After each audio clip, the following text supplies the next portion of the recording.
바로 은행이라는 수도꼭지예요. 은행을 통해서 돈이 계속 늘어납니다. 어떤 방식인지 설명을 해드릴게요. 내용을 좀 단순하게 만들기 위해서 어떤 마을을 가정을 해봅시다.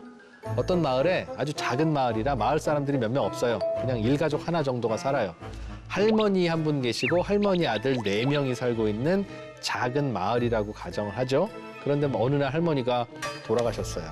돌아가시면서 할머니가 갖고 계신 금덩어리 하나를 자, 이건 큰아들이 써라 하고 큰아들한테 주셨어요. 큰아들은 금덩어리가 생겼잖아요. 이게 얼마짜리일까? 와, 한 1억 원어치 정도 돼요. 그래서 그 금덩어리를 시내에 나가서 팔아서 돈 1억 원을 만들어서 그 마을로 돌아왔는데 그 마을에는 은행도 하나 있었습니다. 이게 현대식 은행이라고 생각하시면 돼요. 일단은 할머니가 물려주신 금 한 덩어리를 1억 원으로 바꿔서 그 은행에 예금을 했어요. 이 은행에 있는 돈의 양은 총 얼마일까요? 즉, 이 마을에 풀려있는 금융기관 유동성은 얼마나 될까요? 하면 간단합니다. 그냥 1억 원이에요, 1억 원. 왜?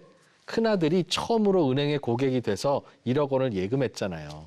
자, 그런데 지금부터 이 마을에 돈이 늘어나기 시작합니다. 보세요. 큰 아들이 은행에 1억 원을 예금했는데 그 다음 주 월요일에 그 둘째 아들이 은행에 찾아갔어요. 은행장님, 저 얼마 전에 돌아가신 할머니 둘째 아들입니다. 1억 원만 좀 대출을 해주세요. 제가 사는 집을 담보로 맡길게요, 은행장님. 그랬더니 은행장님은 잠깐 고민을 해요. 보니까 집이 경매로 넘겨도 한 1억 원 나올 것 같아요. 그래서 둘째 아들한테 1억 원을 빌려줍니다. 어떻게 빌려줬을까요?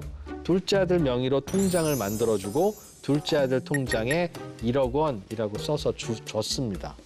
사실 그 둘째 아들은 그 1억 원을 왜 빌렸냐면 도시에 가서 1억 원짜리 스포츠카를 하나 사려는 생각이었어요. 그래서 잠깐 다음 달까지는 그 1억 원을 자기 명의 통장에다가 넣어놓기로 결정했습니다.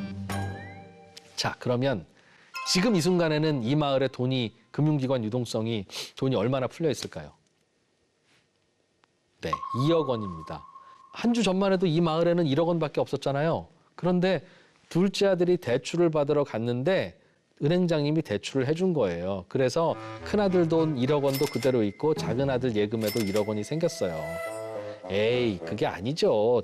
큰아들이 갖고 있던 돈 1억 원을 은행장님이 그걸 둘째 아들한테 대출해 준 거잖아요. 라고 생각이 드실 수도 있는데 그게 아니라는 설명을 제가 드릴게요.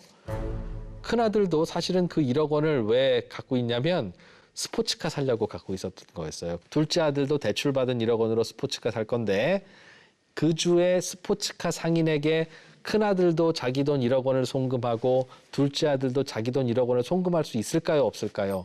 송금할 수 있어요. 큰아들은 내 돈이니까 송금하고 작은 아들은 대출받은 내 돈이니까 송금을 하겠죠. 그러면 스포츠카 상인의 계좌로는 2억 원이 들어가게 되고 다음 주에는 그 마을에 스포츠카 2대가 배달을 온다고요.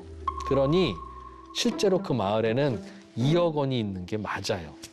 그런데 그 다음 날 셋째 아들이 또 은행장님을 찾아갑니다. 첫째 형, 둘째 형이 스포츠카를 한 대씩 산다고 하니까 부러워진 거예요. 나도 한 대 사야겠다고 생각해서 은행을 찾아왔어요. 은행장님 안녕하세요. 저 셋째 아들입니다. 아, 그래, 너도 알지. 저도 1억 원 빌려주세요. 라고 합니다. 그래서 셋째 아들한테 그래, 대출 해주마 라고 해서 대출을 또 해줬어요. 그리고 셋째 아들 통장에 1억 원이라고 써줬겠죠. 자, 이 순간 이 마을에는 이제 돈이 얼마가 됐습니까? 네, 3억 원이 됐어요. 첫째 아들 1억 원, 둘째 아들 1억 원, 셋째 아들 1억 원. 이렇게 돈의 양은 늘어나는 겁니다. 누가 늘렸어요? 대출을 받으러 올 때마다 그 대출 통장에 돈을 찍어주기 때문이에요, 은행이. 우리는 예금을 받아서 그 돈으로 대출을 해준다라고 생각을 하지만 사실은 그건 틀린 생각이고요. 실제로 은행에서 벌어지는 일은 우리 은행에 지금 대출해줄 돈이 있어요, 없어요? 확인하지 않고 그냥 이분이 대출을 받아가실 자격이 되나 안 되나 보고 자격이 된다 싶으면 이분 통장에 대출금을 꽂아주는 방식이에요. 만약 은행이 예금 받은 돈으로만 대출해 줄 수 있어요라는 그런 규정이 있고 그 규정을 지키고 있다면 우리는 가끔씩 대출 받으러 갈 때마다 아유, 손님. 이게 돈이 딱 떨어졌네요. 내일 오시면 안 되겠습니까? 내일은 대출해 줄게요. 오늘 저희가 준비한 돈이 다 떨어졌습니다. 마치 음식점에서 재료 소진 이렇게 써 있는 것처럼. 네, 그런데 그런 일은 우리가 단 한 번도 경험도 하지 않고 누가 그런 경험했다는 말 들어본 적도 없으시죠? 그러면 은행은 예금도 없이 대출해 준단 말이야? 그 말은 아니에요.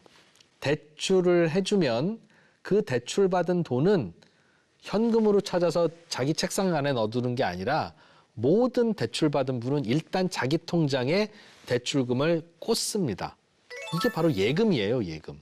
그러니까 1억 원을 대출받는 순간 내가 그 대출받은 돈 1억 원을 예금도 하는 거예요. 그러니 은행은 대출을 해주는 순간 예금도 같은 금액만큼 늘어나기 때문에 야, 예금이 모자라는데 대출을 해줄 수 있을까? 이런 걱정은 안 하는 거예요. 그러니 대출이라는 건 은행이 봐서 그냥 해줄 만하면 해주는구나. 1번. 그리고 은행이 대출을 해준다는 건 예금을 받은 돈으로 해주는 게 아니라 그냥 해주는 거니까 대출을 해주는 순간 대출받은 돈만큼 나라에 풀린 돈, 마을에 풀리는 돈은 늘어나는 거구나. 맞습니다. 조금 전에 설명해드린 은행이 대출을 통해서 돌아다니는 돈의 양을 늘립니다. 이렇게 은행이 그 대출을 할 때마다 돈의 양이 늘어나는 이유는요.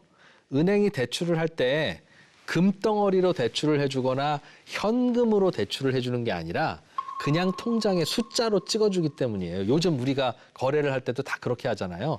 이체를 하면 다 그냥 숫자가 날아가고 월급이 들어와도 숫자가 들어오죠.